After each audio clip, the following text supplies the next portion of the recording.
Thank you very much, Mr. President. Thank you very much, Mr. President. May I now respectfully invite the President of the Republic of Kenya, His Excellency Dr. William Ruto, for his remarks, please. Thank you very much. Your Excellency, my dear brother, President Nana Akufo-Addo, I take this opportunity to express my great appreciation for extending your invitation for me to undertake this state visit to Ghana. Let me also thank you most sincerely for the warm reception accorded to me and my delegation in this beautiful city of Accra and this great nation. Ghana and Kenya have strong and historic ties back to pre-independence period when our founding fathers fought for freedom against colonial rule so that our two nations could determine their own destiny. As I told you earlier, Mr. President, Ghana's independence was a great inspiration to many countries, including Kenya. And it is the reason why our founding fathers had common focus on liberating our two countries and giving the chance to our people to determine their destiny. Before this state visit, our respective delegations have discussed the elevation of our dedicated mechanism for the conduct of our bilateral relations from a joint commission for cooperation to a binational commission. Mr. President, that will give Kenya and Ghana an opportunity to elevate our interaction, our collaboration, and to expand the scope of what we can do together as nations and as our two peoples. During my discussions with President Nana Akufo-Addo, we have noted this development as a significant milestone in the evolution of our diplomatic ties, which stand on a warm and cordial, dynamic and impactful historic collaboration. We've also agreed that the inaugural session of the Binational Commission will provide us with an opportunity to reaffirm our friendship, deepen our bilateral ties, and strengthen the noble cause of African economic integration as exposed by our Africa Union Agenda 2063. Kenya and Ghana have enjoyed long-standing cordial relations since the 60s. This was preceded by pre-independence solidarity between our two leaders, who were among the conveners of Pan-African conferences. The historic bonds of friendship between our two countries run deep. We are bound together by our shared commitment to Pan-African unity and a common vision for a united and prosperous Africa. It is appropriate that our two nations, which have long played strong roles in fostering Pan-African unity, also make similar contribution to the development of Pan-African trade integration. It is also imperative that we continue to strengthen our relations, enhance our solidarity, expand cooperation and deepen mutual understanding to unite and deliver inclusive economic growth for the peoples of our nations and for our continent. The Pan-African independent movement inspired many African countries that followed in Ghana's independence. Once again, in its capacity as the home of African Continental Free Trade Area Secretariat, Ghana is a leading force in economic integration and development of 55 countries within 8 regions, economic communities in our continent. I thank you, Mr. President, for spearheading this development, for your support to the ACFTA Secretariat, and for your support to the Secretary General, and for Ghana's hosting of the Secretariat on behalf of our continent. Your Excellency, still on the subject of integration, and especially in accelerating the free movement of people within our continent, I welcome your recent announcement of your commitment to remove entry visa requirement for all Africans by December this year. This commitment aligns with one of the goals of the Africa Continental Free Trade Area to create a single market in the continent to drive economic growth, grow and create more jobs, and eradicate poverty. I have informed President Akufo-Addo that in similar vein, Kenya recently removed visa requirements for visitors from all countries with effect from January 1st this year. This underscores Kenya's commitment to complement Ghana in improving free movement, increasing trade, and building a stronger, more united continent. The free movement of people between our two countries has contributed immensely to trade, investment, and tourism. In this respect, His Excellency and I noted that trade between Kenya and Ghana is growing. In 2022, for example, in 2022, for example, Kenya's imports to Ghana were valued at $10.4 million and imports were valued at $4.8 million. We have agreed that there remains great potential to enhance trade between our two countries, especially in the numerous opportunities arising from the establishment of the Africa Continental Free Trade Area. President Akufo-Addo and I are encouraged that under the ACFTA, our two countries have taken bold measures to explore these opportunities. We recall that in October 2022, I flagged up from Nairobi the first consignment of Kenyan tea destined for Ghana. On 23rd September 2023, Kenyan-made chloride-exide batteries worth about 9.3 Kenya shillings landed in the Ghanaian port of Tema, while Little Cab, a taxi-hailing service from Kenya, is now also operational in Ghana. My brother and I noted that Ghana Export Promotion Authority facilitated Ghanaian business people to undertake a market entry expedition to Kenya between May 23rd and 27th last year, and consequently, the Ghana Trade House was launched in Nairobi.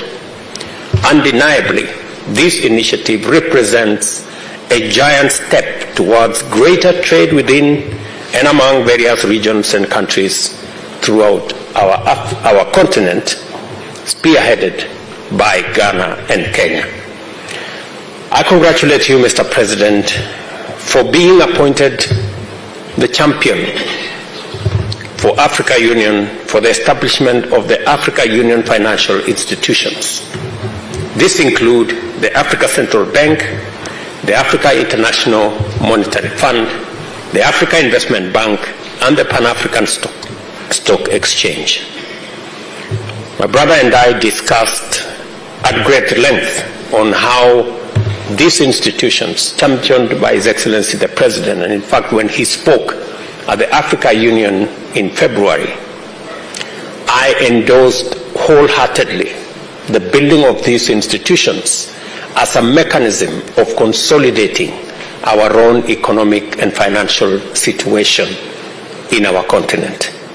And I concur with His Excellency the President that we should, as African countries, invest in these institutions. And Kenya, last year, invested $40 million in Afrexim Bank. We are considering investing in Trade and Development Bank. We are considering investing in all the other institutions as a way of putting a stamp of approval of these institutions and building their capacity to assist us develop our own financial institutions and leverage on them to acquire the much needed concessional financing to finance our own development. Your Excellency, as I have told you, you have my absolute support on this subject, and as we work collaboratively and collectively as African leaders, to consolidate the place of the Africa Union and rationalize its institutions and reform its institutions, a mandate that was assigned to me by my colleagues. What the President is championing is going to be part of the consolidation, of the reform, of the enhancement of institutions that will support the progress and prosperity of our continent. I have informed Mr. President that I'm looking forward to him working with me and all the other leaders to make sure that we have an Africa Union as an institution that is fit for purpose to drive the prosperity of our continent. My brother President, the establishment of this financial institution has always been at the center of the African integration agenda. The Abuja Treaty of 1991, Article 19 of the African Constitutive Act of 2000 provide for the creation of these financial institutions and is part of the AU Agenda 2063. Excellency, I wish to express utmost appreciation to the organizers of what we have today and what we will have later in the business forum, and we will have an opportunity to address our business people, guide them and provide them with the latitude for them to interact with our officials so that we can facilitate greater investment, more trade, and enhance our collaboration in a much meaningful way. During our meeting, we have noted that peace and security is fragile not only in Africa, but across the globe. Internal strife, conflict, and wars, compounded by terrorism and violent extremism, are a major obstacle to peace, security, and stability. Statistics show that the number of people killed and forcibly displaced by crisis in Africa has been increasing over time. As of 2023, over 37 million people have been forcibly displaced in Africa, and 6 countries account for 64% of forced displacement. Kenya appreciates and commends efforts by Ghana through the Accra Initiative and ECOWAS towards the fight against terrorism and in addressing resurgence of the unconstitutional changes of government in the Sahel and West African region. As a nation, Kenya looks forward to receiving continued support from Ghana in addressing terrorism and other threats so as to guarantee peace and security in Africa, in our region, and globally as well.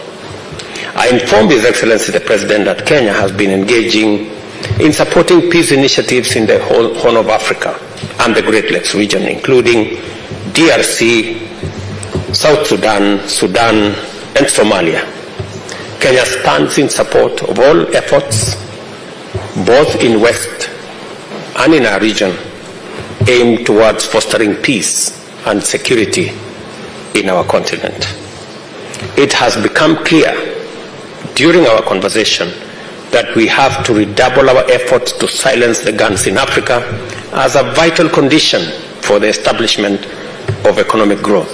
We also have no choice but to endow the Africa Union, our regional economic communities with greater capacity to do more in pursuit of peace and stability.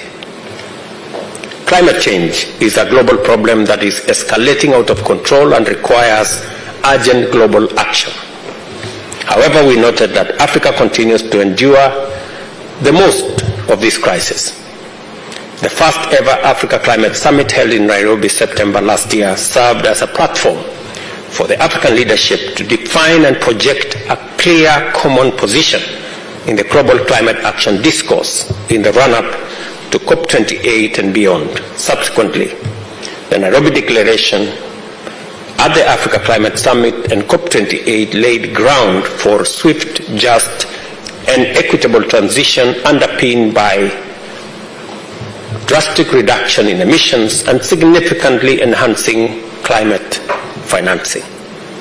In this forum, as you all remember, we crafted a new narrative for our continent because it became necessary that we reorient and we draw a narrative that puts Africa in proper perspective, that it is possible for Africa to provide solutions rather than just being part of the problem. And for a long time, Africa has been defined and profiled as a continent of trouble, conflict, war, disease, and poverty. But we believe that that's not half the story. Correct narrative is that Africa is a continent of opportunity. And significantly changing the narrative is our assignment. Excellency, I take this opportunity to thank you for the support we have received during the summit in Nairobi and beyond. Your attendance underscored the unity of African leadership in formulating interventions and other commitments aimed at mitigating the rising impact of climate change by implementing homegrown solutions for the prevention, mitigation, and recovery in respect to disasters arising from climate change. Your Excellency, you remember we also discussed and agreed that reforms are needed to give Africa a fit-for-purpose institution for the effective implementation of Agenda 2063, and we have agreed on common positions of how we are going to take this going into the future. Finally, on 15th March this year, the African Union Executive Council unanimously decided that candidates for the position of the next chairperson of the Africa Union Commission would be nominated by the Eastern African region states in accordance with the statutes of the AU Commission, the rules of procedure, and the Africa Union policy organs and decisions of the Assembly of Heads of State and Government. Your Excellency, my dear brother, I thank you most sincerely for accepting to support Kenya's candidature for the position of the chairperson of the Africa Union Commission 2025-2028, which has been initiated following comprehensive stakeholder engagement process across government. Kenya's candidature is informed by our leading role in enhancing and sustaining the Pan-African agenda in terms of independence and sovereignty, peace and security, development and prosperity, as well as sustainability and climate action. We hope to work with all as we try to achieve Africa's 2063 agenda. On our part, I have assured His Excellency that Kenya will support the Republic of Ghana for the candidature of Honorable Shirley Bochwe, Minister of Foreign Affairs and Regional Integration, for the position of Secretary General of the Commonwealth for the period 2024-2029. Excellency, this presents an opportunity for Kenya and Ghana to collaborate. I take this opportunity to assure Your Excellency of my personal support and commitment of the Republic of Kenya to working with you and the government of the Republic of Ghana to further strengthen the bonds of friendship between our two countries. I wish Your Excellency, the great people of Ghana, my very best wishes and prosperity. Thank you very much. God bless you. Distinguished ladies and gentlemen, shall we honor these two great leaders of our time? Indeed, two illustrious sons of Mother Africa, with a resounding and a deafening round of applause, please. Thank you very much. Thank you very much. Thank you. Now we will sign the guest book. May I invite Your Excellency to sign the guest book for us, please.